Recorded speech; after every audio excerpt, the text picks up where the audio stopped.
बढ़ेंगे अगली खबर की ओर। झारखंड चुनाव से जुड़ी बड़ी खबर आ रही है। INDIA गठबंधन में टूट की खबर है। गठबंधन से माले बाहर होगी। सीट शेयरिंग को लेकर बात नहीं बन पाई है।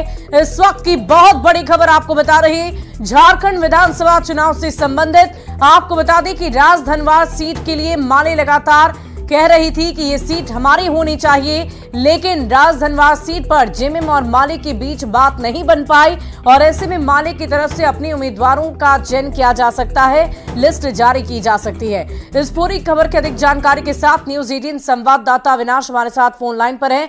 अविनाश, क्या जानकारी है? ये बहुत बड़ी टूट देखी जा रही है, इसका कितना असर जेएमएम पर होगा?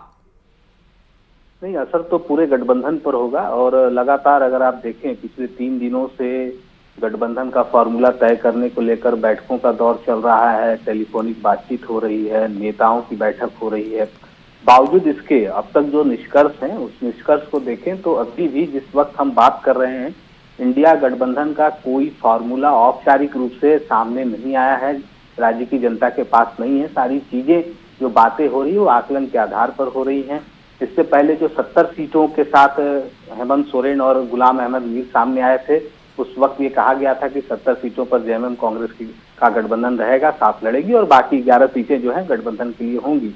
लेकिन 2 दिन बीतने के बावजूद भी ये सारी चीजें स्पष्ट नहीं हो पाई है और माले जो कि लगातार 4 सीट, खासकर अगर हम बात करें, वैसे तो 6 सीटों का दावा था, 6 सीटों पर बातचीत हो रही थी, लेकिन जो 4 सीटें जो मूल रूप से है, जहां उनके संघर्ष रहे हैं, लगातार संघर्ष करती रही है, पहले चुनाव जीतती रही है, बगोदर की बात कर लें, राजधनवार की बात कर लें, निरसा और सिंदरी, इन 4 सीटों को लेकर सबसे ज्यादा उसकी जो है पकड़ रही है और उस पर उसका दावा बन रहा था। वाकई अविनाश, यही वजह है कि माले की तरफ से नाखुशी जाहिर की गई और साफ तौर पर कहा गया कि अब वो चुनावी रणभूमि में अकेले ही उतरेंगे। बहुत बहुत शुक्रिया आपका हमारे साथ जुड़ने के लिए, तमाम जानकारी के